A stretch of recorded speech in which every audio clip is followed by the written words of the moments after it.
माँ की अनमोल ममता। रात के 2 बज रहे थे। फ़ोन की रिंग बजती है। 26 साल का आनंद नींद से जाग बड़ा खुश होकर फ़ोन को रिसीव करता है। खुश इसलिए होता है क्योंकि उसकी नई नई गर्लफ्रेंड बिना टाइम देखे कभी भी उसको फ़ोन कर देती है। फ़ोन की दूसरी तरफ से आवाज़ आती है, जन्मदिन मुबारक हो बेटा, आज मेरा बेटा पूरे 26 साल का हो गया है। मैं बहुत खुश हूँ। माँ की आवाज़ सुनते ही आनंद के चेहरे के एक्सप्रेशन बदल जाते हैं। वो गुस्से में बोलता है, माँ तुझे समझ नहीं आता क्या? इतनी सी बात के लिए मेरी नींद खराब कर दी। यह बात तो तू मुझे सुबह भी बोल सकती थी। इतना कहकर वह फ़ोन काट देता। थोड़ी देर बाद फिर से फ़ोन की रिंग बजती है। आनंद फिर से फ़ोन उठाता है और इस बार फ़ोन पर पापा होते हैं। आनंद इस बार आराम से बात करता है। थैंक यू पापा, आपने मुझे बर्थडे विश करने के लिए फ़ोन किया, वो भी इतनी रात को। पापा कहते हैं, नहीं बेटा, मैंने तुम्हें मुबारकबाद देने के लिए नहीं, बल्कि ये बताने के लिए फ़ोन किया है कि तुम्हारी माँ बिल्कुल पागल है। वो इतनी पागल है कि पिछले 1 महीने से मुझे हर दिन तेरा बर्थडे याद दिलाते आ रही है। वो इतनी पागल है कि तू हमसे सैकड़ों किलोमीटर दूर है, फिर भी उसने यहाँ पर खुद अपने हाथों से तेरे लिए केक बनाया है। ऊपर से ये ज़िद कर बैठी है कि जब तक तुझे विश नहीं कर देती तब तक न खुद खाना खाएगी न मुझे खाने देगी। आनंद सब ध्यान से सुन रहा था और उसे ये महसूस भी हो रहा था कि उसने अपनी माँ को फॉर ग्रांटेड ले लिया था। वो बोला, नहीं पापा, माँ बिल्कुल पागल नहीं है।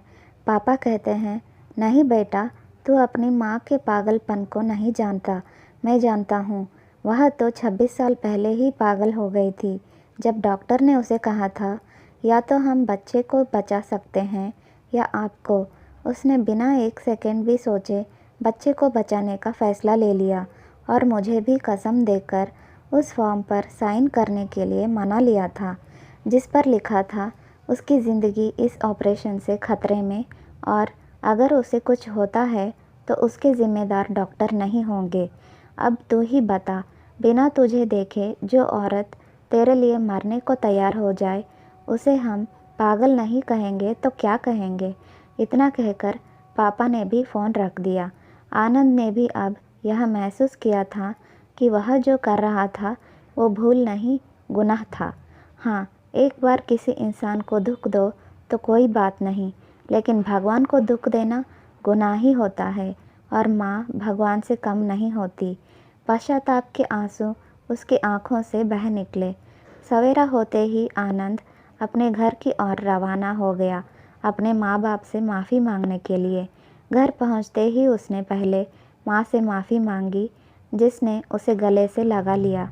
फिर वह अपने पापा से माफ़ी मांगने लगा। पापा ने कहा, कोई बात नहीं बेटा, जा तू वापस चला जा।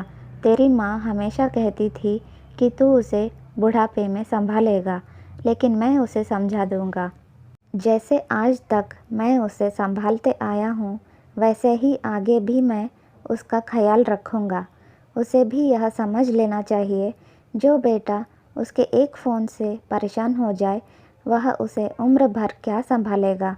बाप की ऐसी कड़वी बातें सुन आनंद की आंखें बहने लगी और सर झुकाए अपने बाप के सामने चुपचाप खड़ा रहा। अपने बेटे को परेशान देख माँ आगे आती है और पापा को कहती है, जाने दीजिए, माफ़ कर दीजिए, हमारा ही बेटा है। माँ की ममता का मोल ना कोई लगा पाया था, ना कोई लगा पाएगा।